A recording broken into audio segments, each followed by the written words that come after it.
സുഹൃത്തുക്കളെ, ചെണ്ടയും വലന്തലയും പാക്ക് ചെയ്യുന്ന വീഡിയോ ആണ് ഇന്നത്തെ വീഡിയോയിൽ ഉൾപ്പെടുത്തിയിട്ടുള്ളത്.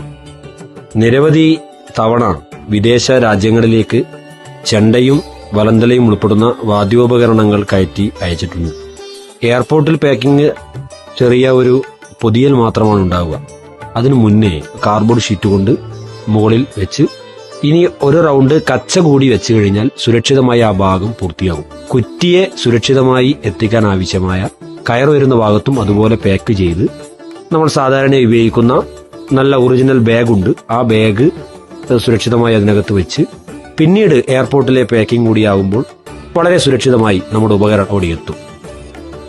ആദ്യ ഘട്ടം 2 വട്ടവും വൃത്തിയായി പാക്ക് ചെയ്തതിന് ശേഷം പിന്നീട് നമുക്ക് ആവശ്യമുള്ള കോല് കുടുക്കിനുള്ളിൽ വെച്ച് മുഴുവനായും നമ്മൾ തെർമോക്കോൾ ഉപയോഗിച്ചുകൊണ്ട് കവർ ചെയ്യുകയാണ്. ഏറ്റവും സുരക്ഷിതമായി വേണ്ടുന്ന 2 വട്ടവും ആദ്യഘട്ടത്തിൽ നമ്മൾ പൂർത്തിയാക്കി അതിനുശേഷം വരുന്ന മുഴുവനായും കുറ്റിയും കയറും കോലും ഉൾപ്പെടെ ആ ഭാഗങ്ങളെല്ലാം വൃത്തിയായി കവർ ചെയ്താൽ മാത്രമേ സുരക്ഷിതമായി ഉടമസ്ഥന് ലഭിക്കുകയുള്ളൂ. വൃത്തിയായി 2 ഭാഗവും പൊതിഞ്ഞതിന് ശേഷം ഒരു തെർമോക്കോൾ മുഴുവനായും ഷീറ്റ് അതിനു മുകളിലായി നമ്മൾ ആവശ്യമുള്ള ചെണ്ടയോ വലന്തലയോ വെച്ച് നമ്മൾ പ്ലാസ്റ്റർ ചെയ്യുകയാണ്. സാധാരണയായി നമുക്ക് കടകളിൽ ലഭിക്കുന്ന സെല്ലോ ടേപ്പിന്റെ വലിയ ഭാഗമുള്ള സെല്ലോ ടേപ്പ് നടുവിലെ മടക്കി വെച്ച് വൃത്തിയായി ഇപ്പോൾ സുരക്ഷിതമായി നമ്മുടെ കുറ്റിയും കയറും ഉൾപ്പെടുന്ന ഭാഗം സുരക്ഷിതമായി ഒരു ഭാഗം മുഴുവനായും കവർ ചെയ്തുകൊണ്ട് ടേപ്പ് ഒട്ടിക്കുന്ന ഒരു ഭാഗമാണ് ഇത്. ഇങ്ങനെയാകുമ്പോൾ തന്നെ സ്വാഭാവികമായി എയർപോർട്ടിൽ ഈ കാർഗോ സർവീസ് പാഴ്സൽ സർവീസുകാർ ചിലപ്പോൾ ബാഗുകൾ ഉപകരണം എന്താണെന്ന് അവർക്ക് അറിയണമെന്നില്ല, ബാഗുകളെല്ലാം വലിച്ചെറിയുന്ന സാഹചര്യം ഉണ്ടാവും. ആ സാഹചര്യത്തിലും നമ്മുടെ ഉപകരണത്തിന് ഒരു കേടുപാടും സംഭവിക്കാതെ ഉടമസ്ഥന് ലഭിക്കാൻ പറ്റുന്ന രീതിയിലുള്ള പാക്കിംഗ് ആണ്, വളരെ മനോഹരമായ പാക്കിംഗ് ആണ് ഇങ്ങനെ ചെയ്യുന്നത്. ഇതുകൂടി കവർ ചെയ്ത് നമ്മുടെ പുറത്തു വരുന്ന ബാഗ് കൂടി ചേരുമ്പോൾ ഏറെക്കുറെ 99% സുരക്ഷിതമായി നമ്മുടെ ഭാഗത്ത് ചെയ്യേണ്ടുന്ന 100% വർക്കും നമ്മൾ പൂർത്തിയാക്കി കൊടുക്കുകയാണ്. ഇങ്ങനെ മടക്കി വെക്കുമ്പോൾ കുറെ കൂടി കട്ടിയോടുകൂടി ആ ഭാഗം വട്ടത്തിന്റെ ഭാഗം നമുക്ക് സുരക്ഷിതമായി ലഭിക്കും. അപ്പൊ ഇനി അത്യാവശ്യം നിലത്തൊന്ന് വീണാൽ പോലും, അതായത് എയർപോർട്ടിൽ നിന്നോ മറ്റോ പാഴ്സൽ സർവീസുകാർ നിലത്തൊന്ന് വീണാൽ പോലും ഒന്നും സംഭവിക്കാത്ത രീതിയിലേക്ക് മാറും. അങ്ങനെ മുഴുവനായും തെർമോക്കോൾ പൊതിഞ്ഞതിന് ശേഷം വൃത്തിയായി പ്ലാസ്റ്റർ ചെയ്ത് നമ്മുടെ ഒറിജിനൽ ബാഗിലേക്ക് നമ്മൾ മാറ്റുകയാണ്. നമ്മുടെ ചെണ്ട ബാഗ്, സാധാരണ ഉപയോഗിക്കുന്ന ചെണ്ട ബാഗ്, വലന്തലക്കാകുമ്പോൾ കുറച്ചുകൂടി വീതിയിൽ വലുപ്പത്തിലുള്ള ബാഗ്, അതുകൂടി അതിന്റെ കവർ ചെയ്ത് വരുമ്പോഴേക്കും നമ്മുടെ ആദ്യഘട്ടം പാക്കിംഗ് പൂർത്തിയാവുകയാണ്. നമ്മുടെ കയ്യിൽ നിന്നും കസ്റ്റമറിലേക്ക് പോകേണ്ടുന്ന ആദ്യഘട്ട പാക്കിംഗ് പൂർത്തിയായി. ഇപ്പോൾ വളരെ മനോഹരമായി നമ്മുടെ ബാഗ് ഇപ്പോൾ പാക്കിംഗ് പൂർത്തിയാക്കി കഴിഞ്ഞിട്ടുണ്ട്. അതിനുശേഷം കാർഗോ സർവീസിലേക്ക് കൊടുക്കാനുള്ള തയ്യാറെടുപ്പുകൾ മാത്രമേ ഇനി നമ്മളെ സംബന്ധിച്ച് ആവശ്യമുള്ളൂ. ഇനി ചെണ്ട പാക്ക് ചെയ്യുന്നതാണ്. നേരത്തെ വലന്തല പാക്ക് ചെയ്തതുപോലെ തന്നെ കുറെ കൂടി ശ്രദ്ധിച്ച് ചെണ്ട പാക്ക് ചെയ്യേണ്ട ഒരു സ്ഥിതിയുണ്ട്. കാരണം വലന്തലയും പ്രധാനപ്പെട്ടതാണെങ്കിൽ പോലും ചെണ്ട വട്ടം നമ്മൾ കുറെ കൂടി ശ്രദ്ധയോടുകൂടി പാക്ക് ചെയ്യാനായി നേരത്തെ നമ്മൾ വാങ്ങിയിട്ടുള്ള തെർമോക്കോളിന്റെ മറ്റൊരു ഭാഗം വളരെ വൃത്തിയായി വട്ടത്തിന് കണക്കായി റൗണ്ടിൽ, ഇത് കൃത്യമായൊരു വൃത്തം ആകൃതിയൊന്നും വേണം നിർബന്ധമൊന്നുമില്ല, പക്ഷെ നമുക്ക് ആ വട്ടം മുഴുവനായും കവർ ചെയ്യുന്ന വിധത്തിൽ നമുക്കത് പരമാവധി റൗണ്ടിൽ തന്നെ വൃത്താകൃതിയിൽ തന്നെ കട്ട് ചെയ്താൽ അത് വളരെ മനോഹരമായിരിക്കും. അങ്ങനെ കട്ട് ചെയ്ത് ഈ കാണുന്ന രൂപത്തിലേക്ക് കട്ട് ചെയ്ത് വട്ടത്തിന് മുകളിലായി നമുക്ക് സ്ഥാപിച്ചു കൊടുത്താൽ 2 ഭാഗവും അതുപോലെ തന്നെ സ്ഥാപിച്ച് വെച്ച് കഴിഞ്ഞാൽ കുറെ കൂടി സുരക്ഷിതമായി വട്ടം ആദ്യഘട്ടത്തിൽ സുരക്ഷിതമായി നിൽക്കും. ആദ്യം വട്ടത്തിന് മുകളിൽ സ്പോഞ്ച് വെക്കുന്നതിന് മുന്നേ തന്നെ പേപ്പർ, നമ്മുടെ ന്യൂസ് പേപ്പർ മതി, നമ്മുടെ വീടുകളിൽ നമുക്ക് ലഭിക്കുന്ന ന്യൂസ് പേപ്പർ, അതിനു മുകളിൽ ഒരു 1-2 പത്രം മടക്കി ആദ്യം എന്ന നിലയിൽ നമുക്കത് വെക്കാം. അതിന് മുകളിൽ നമ്മൾ നേരത്തെ കട്ട് ചെയ്ത് വെച്ചിട്ടുള്ള തെർമോക്കോളിന്റെ പീസിന്റെ ഒരു ഭാഗം, ഒരു ചെറിയ പീസ് വട്ടത്തിന് മുകളിൽ തോൽ ഭാഗത്തിന് മാത്രമായി വെറുതെ ഒന്ന് പൊതിഞ്ഞ് കൊടുക്കാം. ഇതെല്ലാം ചെയ്യുന്നത് ഇത്രയൊന്നും ചെയ്യേണ്ടതില്ല, സാധാരണയായി ചെയ്യാറില്ല. പക്ഷേ ഈ കാർഗോ സർവീസുകാർ എന്താണ് നമ്മുടെ പാഴ്സലുകൾ എങ്ങനെയാണ് കൈകാര്യം ചെയ്യുന്നത് നമുക്ക് അറിയില്ല. കാരണം നമ്മളെ ഏൽപ്പിച്ച കസ്റ്റമർ അത് ഭംഗിയായി ഏൽപ്പിക്കാൻ ആണ്.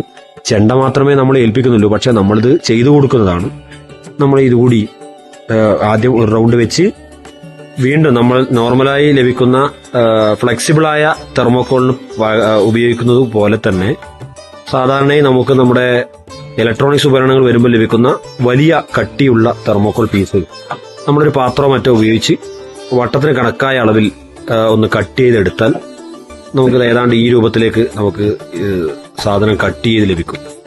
അതിനുശേഷം 4ാം ലെയറാണ്. ഏറ്റവും ആദ്യം പേപ്പർ വന്നു, അതിനു മുകളിൽ വേസ്റ്റ് വന്നു, വേസ്റ്റ് തെർമോക്കോൾ വന്നു, അതിനു മുകളിൽ കട്ട് ചെയ്ത തെർമോക്കോൾ വന്നു. 4ാമത്തെ ലെയറായി നമ്മുടെ ഈ തെർമോക്കോൾ പീസ് വെക്കും. അതിന്റെ മുകളിലായി നമ്മുടെ തൊപ്പി, സാധാരണയായി നമ്മുടെ ചെണ്ട ബാഗിനൊപ്പം നമ്മൾ കൊടുക്കുന്ന നമ്മുടെ തയ്യാറാക്കിയിട്ടുള്ള അടിച്ചു വെച്ചിട്ടുള്ള തൊപ്പി, ആ തൊപ്പി കൂടി ഇതിന്റെ ഭാഗം. അതിന് സ്പോഞ്ച് ഉണ്ട്, അത് നല്ല സ്പോഞ്ച് അതിന്റെ ഭാഗമായി ഉണ്ട്. അപ്പൊ കുറെ കൂടി സുരക്ഷിതമായി. സാധാരണ കവർ ചെയ്യുമ്പോൾ തന്നെ സ്പോഞ്ച് വെക്കുന്നത് എന്തിനാണെന്ന് വെച്ചാൽ കുറെ കൂടി സുരക്ഷിതമാവാനാണ്. അതിപ്പോ കുറെ പുതിയ മോഡൽ. നേരത്തെ തൊപ്പി എന്ന് പറഞ്ഞാൽ ജസ്റ്റ് ഒരു കവറിംഗ് മാത്രമായിരുന്നു. ആദ്യഘട്ടങ്ങളിൽ ചെണ്ട കവർ മാത്രമായിരുന്നു, പിന്നീട് തൊപ്പി വന്നു, ഇപ്പൊ അതിൽ സ്പോഞ്ച് വന്നു. അങ്ങനെ കുറെ കൂടി നമ്മുടെ ഉപകരണങ്ങൾ വളരെ ശ്രദ്ധയോടുകൂടി സൂക്ഷിക്കണം. നമ്മുടെ ഉപകരണങ്ങളെ കൈകാര്യം ചെയ്യാൻ വേണ്ടി ചെയ്യുന്നു. അങ്ങനെ ഒരു ഭാഗം നമ്മൾ പൂർത്തിയായി മറ്റേ ഭാഗത്തേക്ക് നമ്മൾ കടക്കുക. ഇവിടെയും പേപ്പറും ലെയറും എല്ലാം വെച്ച് 2, 3, 4 തവണ സെറ്റ് ചെയ്തതിന് ശേഷമാണ് നമ്മൾ ആ ഭാഗത്തേക്ക് വെക്കാൻ പോകുക. ഇനി നമുക്ക് കച്ച കൂടി വെക്കാനുണ്ട്. അടിവട്ടത്തിന് സ്വാഭാവികമായി തൊപ്പി നമ്മൾ സാധാരണയായി ഉപയോഗിക്കാറില്ല. അതിനു പകരം തൊപ്പിയുടെ ഉള്ളിലെ സ്പോഞ്ചിനേക്കാൾ സുരക്ഷിതമായി നമ്മുടെ ഫ്ലെക്സിബിൾ സ്പോഞ്ച് നമ്മുടെ ചെണ്ട കയറിനും പ്ലാസ്റ്റിക് കയർ ഉപയോഗിച്ച് ഏതാണ്ട് തൊപ്പിയുടെ അതേ വലുപ്പത്തിൽ കട്ട് ചെയ്ത് വട്ടത്തിന്റെ മുഴുവൻ ഭാഗവും കവർ ചെയ്യുന്ന വിധത്തിൽ പൊതിയുകയാണ്. അങ്ങനെ പൊതിഞ്ഞു വെച്ചാൽ ഗുണമെന്ന് വെച്ചാൽ ഈ താഴെ മേൽവട്ടം ചെയ്തതുപോലെ തന്നെ താഴത്തെയും വട്ടം സുരക്ഷിതമാവും. ഇനി നമ്മൾ മേൽവട്ടത്തിന് കച്ച വൃത്തിയായി നമ്മൾ പുതിയ കച്ച അടിച്ച് തയ്യാറാക്കി അതിനൊരു കരയെല്ലാം ഡിസൈനിൽ കരയെല്ലാം കൊടുത്ത് നല്ല മെറൂൺ കളർ കച്ച പൊതിയുകയാണ്. സ്വാഭാവികമായി കുറ്റിക്ക് കൂടി കുറെ സുരക്ഷിതമായി നിൽക്കാൻ. കയറിന്റെ ഉള്ളിലേക്ക് സ്വാഭാവികമായി മറ്റൊന്നും കയറില്ല, എങ്കിലും കുറ്റി കൂടി സുരക്ഷിതമായി എത്തണം. നമ്മുടെ എല്ലാ ഭാഗങ്ങളും സുരക്ഷിതമായാൽ മാത്രമേ നമ്മുടെ ഏത് ഉപകരണമായാലും നമുക്ക് അത് കൈകാര്യം ചെയ്യാൻ വേണ്ടി സാധിക്കുകയുള്ളൂ. അങ്ങനെ കച്ച കൂടി വെച്ച് ഒരു റൗണ്ട് പൊതിഞ്ഞു കഴിഞ്ഞാൽ കുറ്റിയും കയറും ഉൾപ്പെടുന്ന ഭാഗം വളരെ ഭംഗിയായി പൊതിഞ്ഞു കിട്ടും. ഇനി നമ്മൾ നേരത്തെ വലന്തല പൊതിയുന്ന വീഡിയോയിൽ നമ്മൾ പറഞ്ഞതുപോലെ തന്നെ വീണ്ടും നമ്മുടെ ഫ്ലെക്സിബിൾ ആയിട്ടുള്ള തെർമോക്കോൾ, നമുക്ക് മടക്കി ഒടിക്കാൻ വേണ്ടി പറ്റുന്ന ഫ്ലെക്സിബിളായ തെർമോക്കോൾ ഉപയോഗിച്ച് നമ്മൾ പൊതിയുകയാണ്. മറ്റേത് പാക്കിങ്ങിനേക്കാളും സുരക്ഷിതമായ ഒരു പാക്കിംഗ് ആണ്. സമയമെടുത്ത് ചെയ്താൽ ഭംഗിയായി സുരക്ഷിതമായി നമ്മുടെ ഉടമസ്ഥന്റെ കരങ്ങളിലേക്ക് നമ്മുടെ ചെണ്ട എത്തിച്ചേരാൻ വേണ്ടിയുള്ള താല്പര്യമാണ്. ഏത് കാര്യം ചെയ്യുമ്പോഴും അത് കുറെ കൂടി സുരക്ഷിതവും അതുപോലെ തന്നെ വൃത്തിയോടുകൂടി ചെയ്യുക എന്നുള്ള നിർബന്ധമുള്ളത് കൊണ്ടാണ് ഇങ്ങനെ ചെയ്യുന്നത്. പ്ലാസ്റ്റിക് റാപ്പർ ഉപയോഗിച്ചുകൊണ്ട് ടാപ്പ് ഉപയോഗിച്ചുകൊണ്ട് നമ്മൾ അത് ഒട്ടിച്ച് മനോഹരമായി പാക്ക് ചെയ്യുന്ന ഒരു സമയമാണ്. അതിന്റെ പാക്കിങ്ങിന്റെ ഫിനിഷിംഗ് ഘട്ടമാണ് ഇപ്പോൾ നടന്നുകൊണ്ടിരിക്കുന്നത്.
ഇപ്പോൾ മനോഹരമായി നമ്മളത് പാക്ക് ചെയ്ത് ഒരു ചെണ്ടയുടെ ആകൃതിയിൽ തന്നെ നല്ല വൃത്തിയിൽ പാക്ക് ചെയ്ത് പ്ലാസ്റ്റർ ചെയ്ത് എല്ലാ ഭാഗവും അതിന്റെ ചുറ്റും മേലെയും താഴെയും എല്ലാ ഭാഗവും വളരെ മനോഹരമായി പാക്ക് ചെയ്തതിന് ശേഷം സാധാരണ നമ്മൾ കവർ ചെയ്യുന്ന രീതിയിലേക്ക് നമ്മൾ അതിന്റെ ബാഗ് ഏറ്റവും പുറത്തുള്ള ബാഗ് കവറിങ്ങിനായി ഉപയോഗിക്കുക.